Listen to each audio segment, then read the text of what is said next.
বাংলাতে আপনাদের সবাইকে প্রথমে স্বাগত জানাচ্ছি। প্রথমে অনুরোধ করছি আপনারা যারা ভিডিওটি দেখছেন তারা অবশ্যই বেশি বেশি করে শেয়ার করবেন, কারণ আমরা চাই যে এই বক্তব্যগুলো সবার কাছে পৌঁছুক। তো গত দুদিন আগে আমি আলোচনা করেছিলাম যে কাছাড় জেলা বিজেপির যে নতুন কমিটিটা গঠন হতে যাচ্ছে সেটা কীরকম হতে পারে, কারা সাধারণ সম্পাদক হতে পারার একটা আমরা আভাস দিয়েছিলাম। তো এখন পর্যন্ত যা খবর এসে পৌঁছচ্ছে তাতে দেখা যাচ্ছে যে অমিতাভ রায় সাধারণ সম্পাদক হতে যাচ্ছেন, এটা মোটামুটি ধরে নেওয়া যায়। তবুও রাজনীতিতে শেষ কথা বলে কিছু থাকে না, কিন্তু এখন পর্যন্ত যেটা অমিতাভ রায় সাধারণ সম্পাদক হতে যাচ্ছেন। এবং আরেকটা যেটা খুব আশ্চর্যজনক কথা হলো যে খবর এখন পর্যন্ত পাওয়া যাচ্ছে তাতে মনে হচ্ছে আরেকজন যে সাধারণ সম্পাদক থাকেন, দুজন থাকেন, আরেকজন হয়তো হতে যাচ্ছেন শশাঙ্ক পাল।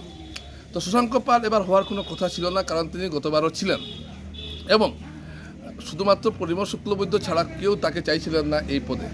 কিন্তু এখন দেখা যাচ্ছে পরিমল শুক্লবৈদ্য এমনভাবে তার হয়ে বেঁকে বসেছেন যে তিনি বলছেন যে তাকে শশাঙ্ক পালকে দিতেই হবে, এবং সেই দিকে নজর রেখে হয়তো এই নতুন কমিটিতে শশাঙ্ক পালকেও রাখার একটা সিদ্ধান্ত নেওয়া হয়েছে এখন পর্যন্ত যেটা আভাস। তো এর অর্থ যে পরপর দুবার তিনি সাধারণ সম্পাদক হতে যাচ্ছেন, এটা বোঝা যাচ্ছে। এর আগে পরিমল শুক্লবৈদ্য এই দাবি করার আগে বলা হয়েছিল যে বিজেপি জেলা কমিটিতে যেখানে সভাপতি ধলাই থেকে হয়েছেন রূপম সাহা, আবার একজন সাধারণ সম্পাদক ধলাই থেকে, এই দুটো কিভাবে সম্ভব হয় এই একটা প্রশ্ন উঠেছিল। কিন্তু যেখানে পরিমল শুক্লবৈদ্য নিজের সাংঘাতিকভাবে, এবং পরিমল শুক্লবৈদ্য এত ভালোবাসেন শশাঙ্ক পালকে, এটা বলার অপেক্ষা রাখে না, অত্যন্ত ভরসা করেন।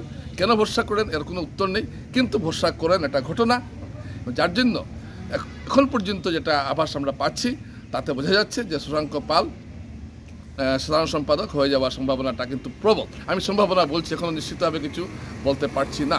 এছাড়া এবার কিছু নতুন মুখ, পুরনো কিছু মুখ এখানে ঢোকার সম্ভাবনা রয়েছে, যেমন প্রসেনজিৎ ভট্টাচার্য আছেন, বাসুদেব শর্মা আছেন, কঙ্কদানা সিকদার, এরা অবশ্য আগেও ছিলেন, থাকবেন, শ্যামল সরকার, এ ধরনের কিছু নতুন মুখ, নতুন মুখ বলছি না, পুরনো মুখ নতুন হয়ে এবার ঢুকছেন।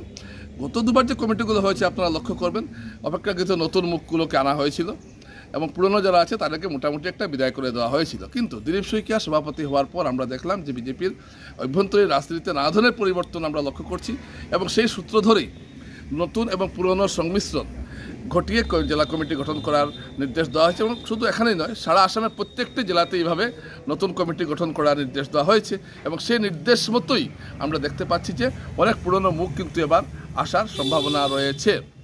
এটা ঘটনা, যারা এতদিন বাধ্য ছিলেন তাদেরকে আনা হচ্ছে, তবে যারা 2 টার্ম পেরিয়ে গেছেন এমন অনেক হয়তো নাও থাকতে পারেন, এরকম কিছু কথা শোনা যাচ্ছে।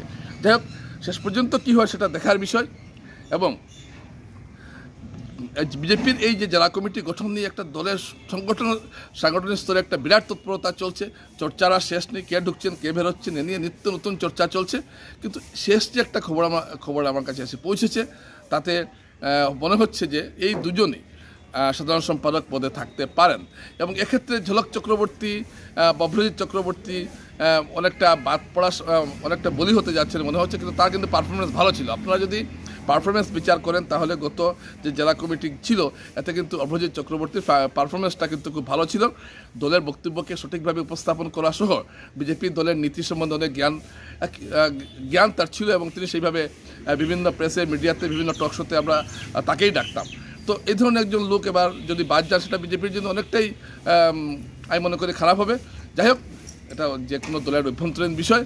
তো আজকে এইটুকুই, নমস্কার।